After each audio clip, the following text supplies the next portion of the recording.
Good evening all of you. आज पुनः कल मैं आप लोगों को बता रहा था पंचायती राज व्यवस्था, उसमें का मैंने एक भाग आपको बता दिया था। उसमें का जो दूसरा भाग जो छूट गया था समय की वजह से, आज पुनः उस पर फिर दोबारा आपको बताने आए हैं कि आज कम से कम आपका पंचायती राज व्यवस्था जो है आज समाप्त हो जाए। तो आज इसी पे फिर से पुनः चर्चा करेंगे। तो हमने कल कुछ टॉपिक्स बताने के बाद से, उस टॉपिक को ब्रेक करने के बाद से आज पुनः उसके बाद से मैं स्टार्ट करने जा रहा हूँ। कल हमने बताया कि किस तरह से पंचायती राज व्यवस्था स्थापित की गई, इसके इतिहास क्या थे, इन सब के बारे में जानकारी दी गई। तो आज इसमें हम बात करते हैं जो इसके कुछ मुख्य बिंदु हैं। जैसे इसमें हमने पहला लिखा है 73वां संविधान संशोधन 1992। पहले तो ये देखते हैं कि 73वां संविधान संशोधन है क्या।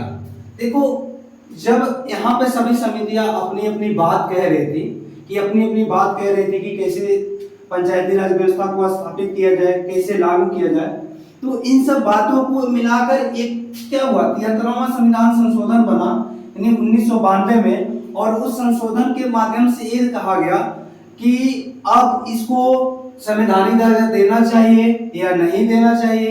यानी इस मतलब संविधान संशोधन द्वारा बताया गया कि क्या करना चाहिए, पंचायती राज व्यवस्था को संविधान में स्थान देना चाहिए। तो अभी कभी कभी पूछ लेता है आपके एग्जाम में कि किस संविधान संशोधन द्वारा पंचायती राज व्यवस्था को संविधान में रखा गया। तो आपका सीधे से यहाँ पर आंसर बनता है 73वां संविधान संशोधन 1992 के द्वारा क्या हुआ, संविधान में इसको रखा गया। दूसरा मैंने टॉपिक लिखा है कि इसको संवैधानिक दर्जा प्राप्त हुआ।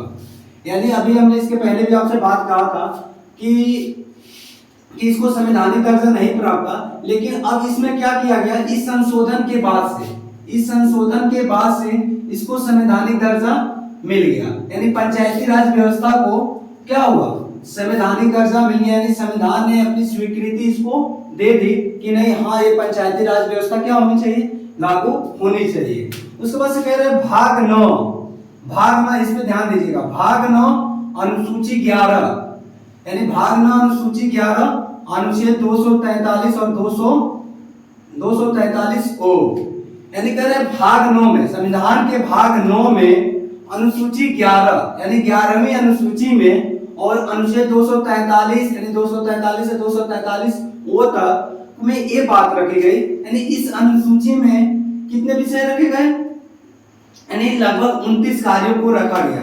इसमें लगभग कितने कार्यों को रखा गया, 29 कार्यों।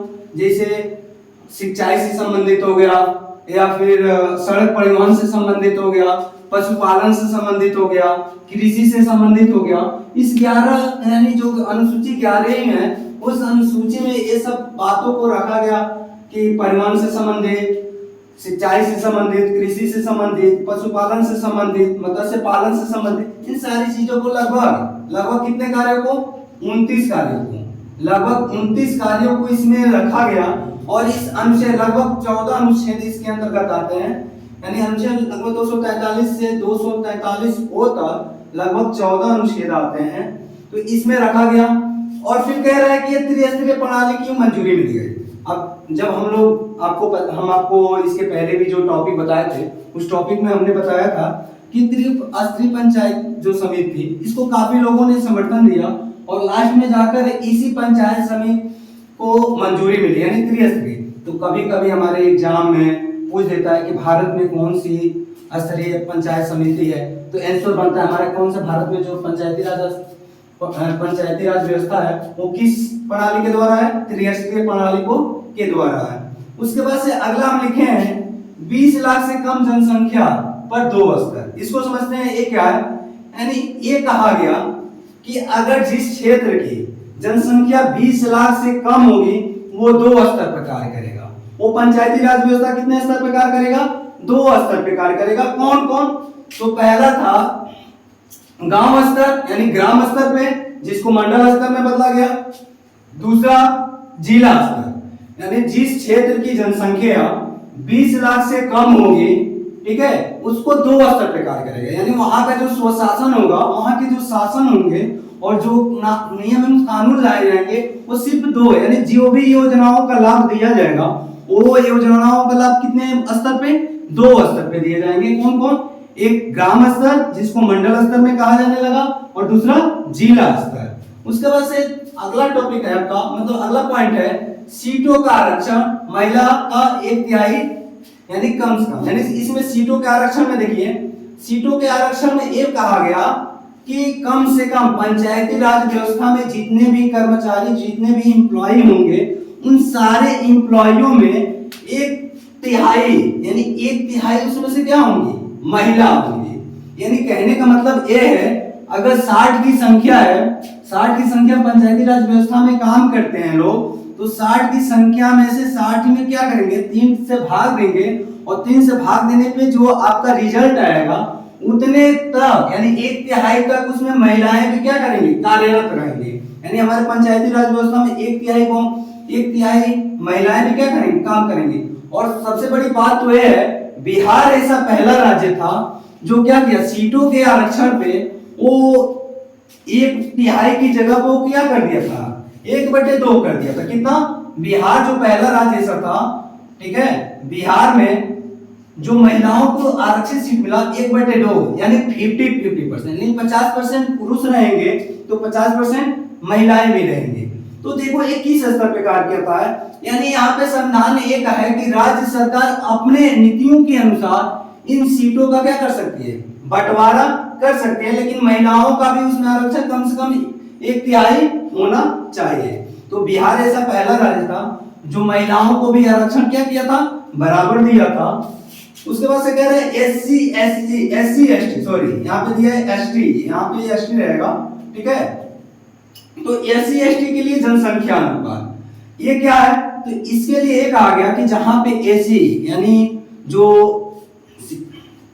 क्या बोलते हैं, जो अनुसूचित जात और अनुसूचित जनजात के लोग होंगे, ठीक है, तो वहां पे उनकी जनसंख्या के अनुसार क्या होगी, सीटों का आरक्षण मिलेगा। यानी उनकी अनुपात निकालने के बाद से जितनी जनसंख्या होगी और जनसंख्या निकालने के बाद से कितनी जनसंख्या उनकी उस अनुपात में आती है, उन्हीं के आधार पे क्या होगा, एससी और एसटी के लोगों को आरक्षण मिलेगा। उसके बाद से दे रहा है, मैंने अगला टॉपिक लिखा है चुनाव राज्य निर्वाचन आयोग। अब देखिए, अभी तक तो चुनाव जो विधानसभा चुनाव होता है, लोकसभा चुनाव होता है, ये सब चुनावों को कौन करवाता है, निर्वाचन आयोग करवाता है। कौन आयोग, यानी केंद्रीय निर्वाचन आयोग, यानी केंद्र में जो निर्वाचन आयोग कार्य करती है वही क्या करती है, इनका चुनाव करवाते हैं। लेकिन यहाँ पे ये जो ग्राम पंचायत यानी जो पंचायती राज व्यवस्था है ना, ये एक राज्य की व्यवस्था है। ये क्या है, ये राज्यों की व्यवस्था है। इन राज्यों की व्यवस्था होने के नाते इसका चुनाव कौन कराता है, राज्य निर्वाचन आयोग। कौन कराता है, राज्य निर्वाचन आयोग कराता है। राज्य निर्वाचन आयोग की जिम्मेदारी होती है कि वो क्या करेगा, इसका चुनाव कराएगा। पंचायती राज व्यवस्था यानी जो मुखिया का चुनाव होता है, जो प्रमुख का चुनाव होता है, जो जिला परिषद का चुनाव होता है, इन सब का चुनाव कराएगी। और अगला टॉपिक हमने लिखा है इसका कि जो कार्यकाल होगा 5 वर्ष का होगा और विघटन की स्थिति में 6 मार्च में क्या होगा, 6 माह में क्या होगा, चुनाव। यहाँ पे देखो, यहाँ पे दिया है कि जो इसमें जो पंचायती राज व्यवस्था में जो लोग भी, जितने लोग भी चुने जाते हैं, प्रत्यक्ष रूप से चुने जाए या अप्रत्यक्ष रूप से चुने जाए, उनका कार्यकाल कितने वर्ष का होता है, 5 वर्ष। लेकिन कभी कभी क्या होती है, स्थितियां चेंज होती है। कभी देखते हैं कि गांव के विकास में किसी का क्या होता है, कोई विकास के नाम पे धोखाधड़ी करता है, या किसी रीजन वर्ष उसकी जो पद होती है वो 5 वर्ष से पहले ही क्या होती है, विघटित हो जाती है, यानी खत्म हो जाती है, हट जाता है, यानी वो अपने पद से हट जाता है। तो इस स्थिति में, विघटन की स्थिति में वो क्या कर सकते हैं, वहां के जो आम सदन जो वहां के लोग होते हैं, उन लोग क्या करते हैं, 6 माह के अंदर में, फिर से 6 माह के अंदर जो कार्यकाल बचा रहता है उस कार्यकाल को क्या कर सकते हैं, 6 माह के अंदर क्या कर सकते हैं, दोबारा चुनाव कर एक अपना क्या कर सकते हैं, मुखिया या जिनका चुनाव करना उनको क्या कर सकते हैं, फिर से दोबारा चुन सकते हैं। उसके बाद से कह रहे हैं चुनाव के लिए न्यूनतम आयु 21 वर्ष। यहाँ पे देखो बहुत से बच्चे कंफ्यूज हो जाते हैं।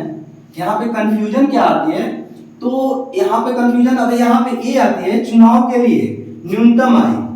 यहाँ पे चुनाव के लिए न्यूनतम है, यानी आप क्या हो रहे हैं, अगर पंचायती राज व्यवस्था का क्या कर रहे हैं, पंचायती राज व्यवस्था में जैसे कहने का आशय ये है कि आप क्या कर रहे हैं, अगर किसी ग्राम प्रधानी का चुनाव लड़ रहे हैं या प्रमुख का चुनाव लड़ रहे हैं, या जिला अध्यक्षी का चुनाव लड़ रहे हैं, जिला परिषदी का चुनाव लड़ रहे हैं, ठीक है, तो उसमें आपकी जो आय होनी चाहिए, यानी आप उसमें नामांकन कराने जा रहे हैं, आप उसमें क्या करने जा रहे हैं, नामांकन कराने जा रहे हैं, तो उसके लिए चुनाव क्या होनी चाहिए, यानी वो उस चुनाव लड़ने के लिए उम्र कितनी होनी चाहिए, कम से कम 21 वर्ष होनी चाहिए। लेकिन लोग यहाँ पे बच्चे कंफ्यूज हो जाते हैं, क्या यहाँ पे याद आ जाता है लोकसभा और विधानसभा चुनाव। तो लोकसभा विधानसभा का चुनाव जो उम्र होता है 25 वर्ष के बाद दिया जाता है। तो लोग अगर ऑप्शन में ए आ जाता है कि पंचायती राज व्यवस्था के लिए चुनाव के लिए न्यूनतम आय कितनी निर्धारित की गई, तो कितनी की गई, 21 वर्ष। तो यहाँ पे कोई घबराने की जरूरत नहीं है, ये हमारा पंचायती राज व्यवस्था के अंतर्गत यानी स्थानीय स्वशासन के लिए होता है कि चुनाव के लिए न्यूनतम आय कितनी होनी चाहिए, 21 वर्ष होनी चाहिए। अब देखिए अगला टॉपिक है आपका, मतलब अगला पॉइंट है कि प्रत्येक 5 वर्ष पे यहाँ पे दिया है प्रत्येक 5 वर्ष पे वित्त आयोग का गठन होगा। निकल है प्रत्येक 5 वर्ष पर वित्त आयोग का गठन होगा। इसको समझते हैं कि ये वित्त आयोग है क्या, यानी कहने का मतलब जितनी भी फंडिंग होती है ना, जितनी भी गांव में योजनाएं चलती हैं, जिला परिषद योजनाएं चलती है, जिले में जो या जो क्षेत्र में जो योजनाएं चलती है, उस योजनाओं को चलाने में जितने रुपए व्यय होते हैं, जितने रुपए का खर्च आता है, उनका पूरा क्या करती है, एक ब्यौरा तैयार करती है। कौन, राज्य वित्त आयोग। कौन तैयार करती है, राज्य वित्त आयोग एक ब्यौरा तैयार करती है, और ब्यौरा तैयार करने के बाद से क्या होता है, उसकी मंजूरी कौन देता है, राज्यपाल। यानी ये राज्यपाल के द्वारा गठन किया जाता है। इसमें जैसे दिया जाता है गांव के विकास में कितने रुपए व्यय हुआ, या कितने रुपए की लागत लगे, कितने रुपए की और जरूरत है कि कोई सड़क बनाने के लिए। तो इन्हीं सब के लिए प्रत्येक 5 वर्ष पर राज्य वित्त आयोग का गठन किया गया। इसके द्वारा जो कौन करता है, राज्यपाल करता है। तो इसमें गठन करने के बाद से कहा गया कि जितने भी जैसे योजनाओं का लाभ मिला, उस योजनाओं के लाभ में कौन कौन से लाभ, जैसे इसमें ये होता है कि आपके क्षेत्र में जो लोग हैं उसमें कौन से लोग किस योजना का लाभ ले सकते हैं, कौन सी योजना का लाभ नहीं ले सकते हैं, ये पूरा इसमें ध्यान देते हुए इसमें क्या करती है, एक वित्त आयोग का गठन करती है। यानी हमारे जितनी भी कितने रुपए खर्च हुए, कितने रुपए बचे, इन सब का एक गठन किया जाता है, और इसका गठन कौन होता है, राज्यपाल। अब आते हैं पंचायत की संरचना पे, यानी पंचायत की जो संरचना है वो कैसे हुई है। तो पंचायत की संरचना हमारी क्या है, त्रिस्तरीय है ना। हमने अभी भी बताया हमारी पंचायती राज व्यवस्था कौन सी, भारत में कौन सी पंचायती राज व्यवस्था काम करती है, त्रिस्तरीय। तो यहाँ पे त्रिस्तरीय पंचायती राज व्यवस्था को क्या किया गया, मंजूरी दी गई। तो पहला इसमें दिया है ग्राम पंचायत, पहला क्या दिया है, ग्राम पंचायत। दूसरा दिया है पंचायत समिति, यानी पहला दिया है ग्राम पंचायत, और दूसरा दिया है पंचायत समिति, और तीसरा क्या है, जिला परिषद। अब एक एक को करके हम समझते हैं, यानी एक एक को करके हम समझते हैं कि एक ग्राम पंचायत मुखिया क्या है। देखिए ये जो ग्राम पंचायत मुखिया होता है, जिसे ग्राम प्रधान का चुनाव करना, ठीक है, तो ये जो चुनाव होता है एक ग्राम स्तर, एक गांव की जनता इसको स्वयं चुनती है, जिसको हम बोलते हैं, क्या बोलते हैं, प्रत्यक्ष। जिसका चुनाव किस रूप में होता है, प्रत्यक्ष रूप में होता है। प्रत्यक्ष का मतलब ये होता है, प्रत्यक्ष का मतलब ये होता है कि जनता जिसमें स्वयं क्या करती है, भाग लेती है। जनता क्या करती है, स्वयं भाग लेती है, और स्वयं भाग लेके अपने मतों का क्या करती है, मतों का दान करती है। मत के द्वारा किसी को चुनती है, उसको प्रत्यक्ष चुनाव बोलते हैं। जैसे लोकसभा का चुनाव होता है प्रत्यक्ष रूप से, ठीक है। उसके बाद से ये जो है पंचायत समिति, इनका चुनाव क्या होता है, अप्रत्यक्ष रूप से, अप्रत्यक्ष रूप से। तो देखते हैं अप्रत्यक्ष क्या है। अप्रत्यक्ष का मतलब ये जो प्रत्यक्ष लोग हैं, यानी जो जनता है, जनता ये क्या करती है, अपना कैंडिडेट चुनती है, अपना मुखिया चुनती है। जैसे बीडीसी, गांव में बीडीसी होते हैं, ग्राम प्रधान होते हैं, ये सब होते हैं ना। तो जो बीडीसी का चुनाव करती है, बीडीसी का चुनाव करने के बाद से जनता स्वयं बीडीसी का चुनाव कर। अब जो बीडीसी जो लोग बनते हैं, जिनको ब्लॉक डेवलपमेंट काउंसिल बोला जाता है, तो वो लोग क्या करते हैं, इनका चुनाव करते हैं। तो यानी कह रहा है कि एक तरह से ये कह रहा है कि जनता के माध्यम से जिस प्रतिनिधि को हमने चुना है, जनता ने जिस प्रतिनिधि को चुना है, अब वो प्रतिनिधि उस जनता के नेतृत्व के लिए किसी का चुनाव करता है, तो वो अप्रत्यक्ष कहलाता है। वो चुनाव कौन सा चुनाव कहलाता है, अप्रत्यक्ष। यानी पंचायत समिति का भी चुनाव किस रूप में होता है, अप्रत्यक्ष रूप में। तीसरा भी यानी जो जिला परिषद है इसका भी चुनाव किस रूप में होता है? अप्रत्यक्ष रूप में होता है। इसका भी चुनाव यानी जो जिले के सर के जिला परिषद के लोग होते हैं वो क्या करते हैं, अपने अध्यक्ष को यानी अप्रत्यक्ष रूप से चुनते हैं। तो अब देखते हैं जो ग्राम पंचायत यानी मुखिया है, तो मुखिया का कार्य क्या होता है? तो मुखिया का जो कार्य होता है ग्राम स्तर पर विकास योजनाओं को क्रियान्वयन करना। ग्राम स्तर यानी जो गांव के स्तर है, जो गांव के जो सबसे छोटी इकाई मानी जाती है उसमें ये लोगों को मुखिया का कार्य होता है कि जो राज्य सरकार की जो योजनाएं आ रही हैं उन योजनाओं को क्या करे, जनता तक पहुंचाए और एक रणनीति बनाए, यानी एक रणनीति तैयार करके बनाए कि कैसे हम इस योजना को और बेहतर तरीके से लागू कर सकते हैं और कैसे इस योजना का लाभ जो इस लायक हैं, जो उस योजना के लायक हैं, उस योजना को कैसे प्राप्त कर सकते हैं। तो ये हमारे ग्राम मुखिया का कार्य होता है। और इसमें एक जो सरपंच है, सरपंच का कार्य करता है, वो सरपंच का कार्य क्या करता है? ग्राम कचहरी, फौजदारी और दीवानी। अब इस चीज को समझते हैं कि ये जो सरपंच है वो ग्राम कचहरी में फौजदारी एवं दीवानी क्या होता है, जिसे इसमें कोई भी मामला आ गया, जैसे ग्राम कचहरी में कोई भी ऐसा मामला आ गया तो जो सरपंच होता है हमारा फौजदारी एवं दीवानी मामला दोनों तय करता है। क्या करता है? दोनों तय करता है। लेकिन कहां तक? 10,000 तक के मामले। कितने हजार तक के मामले? 10,000 तक के मामले। बहुत बड़े लेवल के मामले नहीं, बस एक छोटे से मामले का क्या करता है? इंटरफियर करता है। तो एक फौजदारी में हमें क्या कर होती है? फौजदारी में जो उसके भागी होता है, जो उसके भागी होता है उसको क्या मिलती है? सजा मिलती है। और दीवानी में उसको क्या मिलता है? दंड मिलता है। जैसे जुर्माना और दंड के अंतर्गत जुर्माना आ गया, और फौजदारी के मामले में जैसे कोई सजा सुना दी गई, वो सब आती है। यानी फौजदारी में क्या होता है? सजाएं सुना दी जाती हैं और इसमें दंड। दीवानी में क्या हुआ? दीवानी मामले में दंड का प्रावधान किया गया। और कह रहे 10,000 तक के मामले, यानी 10,000 तक के जो मामले हैं सिर्फ क्या कर सकते हैं? ग्राम यानी जो सरपंच हो सकता है वो उस तक के मामले देख सकता है। और 10,000 से जो भी अधिक होता है उस मामले को क्या किया जाता है? जिसे जिला न्यायालय में भेज दिया जाता है। उसके बाद सर देखो पंचायत समिति का जो प्रमुख होता है वो क्या करता है? वार्षिक योजनाओं पर विचार विमर्श करता है और एक योजना तैयार करता है। जैसे ये क्या करता है? अपने क्षेत्र के जितने भी मुखिया होते हैं उनके वार्षिक योजना, जितनी भी वार्षिक व्यय हुआ रहता है, जो धन का व्यय हुआ रहता है, कहाँ पे खर्च हुआ, उन सारी योजनाओं जितना खर्च हुआ रहता है उन सारी योजनाओं का खर्च कितना निकला है उसका एक ब्यौरा तैयार करता है। कौन? पंचायत समिति प्रमुख। वो क्या करता है? मतलब एक ब्यौरा तैयार करता है और ब्यौरा तैयार करने के बाद से वो क्या करता है? जिला परिषद में उसको एक दस्तावेज क्या करता है? ले जाके प्रस्तुत करता है। अब देखें जिला परिषद का कार्य क्या होता है? तो जिला परिषद क्या करता है? इन दोनों में समन्वय बनाए रखता है। यानी ग्राम पंचायत और पंचायत समिति में क्या होता है? समन्वय बनाता है। समन्वय यानी समन्वय एक सामंजस्य स्थापित करता है और उनका पर्यवेक्षण कराता रहता है। यानी एक तरह से ये कह सकते हैं कि इन दोनों का तुलनात्मक क्या कराता है? अध्ययन कराता है और उसके बाद कोई निष्कर्ष निकाल के इनके सामने प्रस्तुत करता है।